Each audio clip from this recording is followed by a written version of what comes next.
Bonjour, ici Guillemette pour Amaorire. J'accompagne les femmes qui veulent faire de leur corps leur allié pour vivre en joie et en santé. C'est l'image de la calèche que vous avez juste derrière moi. Je ne sais pas si vous la connaissez, Jean-François, c'est l'occasion pour moi de vous la présenter. Elle représente l'être humain dans son entièreté, avec ses émotions au niveau des chevaux, avec son corps au niveau de la calèche, son être intérieur, le passager, et le cocher, le mental, celui qui prend les décisions, qui choisit le chemin en fonction de ses croyances, de son histoire, etc. Et en fait, pour moi, les signes du corps, les maladies, les accidents, les émotions exacerbées sont signes qu'il y a une mauvaise communication entre le passager intérieur et le mental, le cocher qui prend les décisions.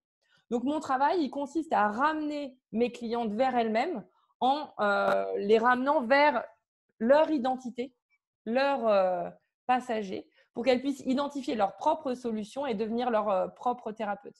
Alors, de plus en plus, je constate que chez mes clientes, cet élément d'identité fondateur qui les met en route vers elles-mêmes, bah, c'est ce qu'on appelle le haut potentiel. C'est cette étiquette un peu bizarre, un peu orientée. Alors, je ne parle pas d'intelligence quantitativement élevée au sens de je fais passer des tests de QI parce que ce n'est pas du tout ce qui se passe chez moi.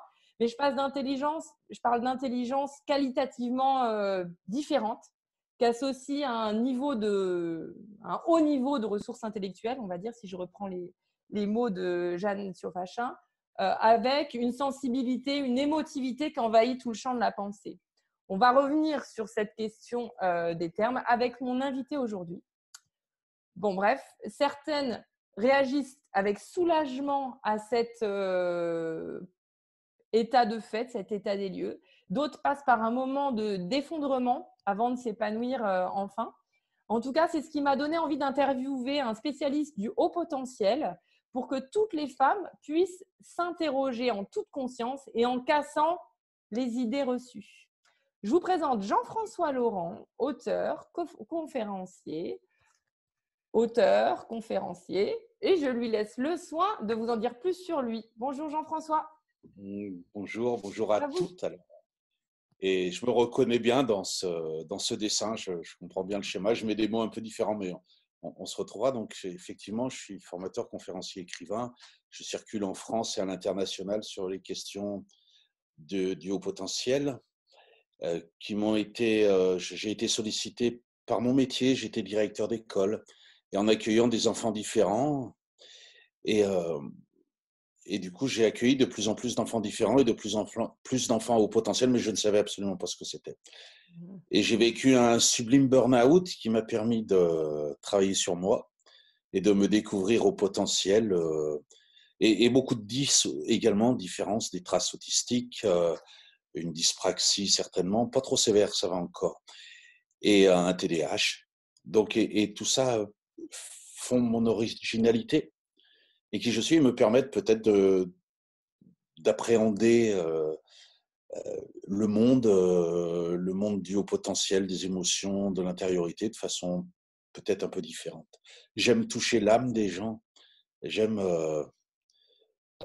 j'aime leur donner de l'énergie, c'est mon, j'allais dire mon karma, je ne sais pas si je dois parler comme ça, en tout cas On peut? c'est la mission que je me suis donnée ici, voilà. Et je continue, donc je travaille également comme thérapeute, notamment dans la parentalité, dans un lieu assez novateur où on travaille beaucoup en équipe avec psychomotriciens, orthophonistes, psychologues, neuropsy, médecins, orthoptistes. Enfin, tout est réuni et on travaille 1 heure par jour ensemble pour problématiser sur des gamins différents. Donc, c'est génial et c'est une de mes ressources.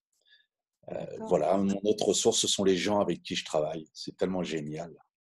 Voilà, dont vous faites Mm. partie, Guy. Donc, Merci. voilà un peu mon parcours. Bah, en tout cas, votre parcours, il illustre parfaitement ça. Votre burn-out, c'est bien la calèche qui est partie en vrille sur un mauvais chemin et qui vous a amené vers votre élément d'identité.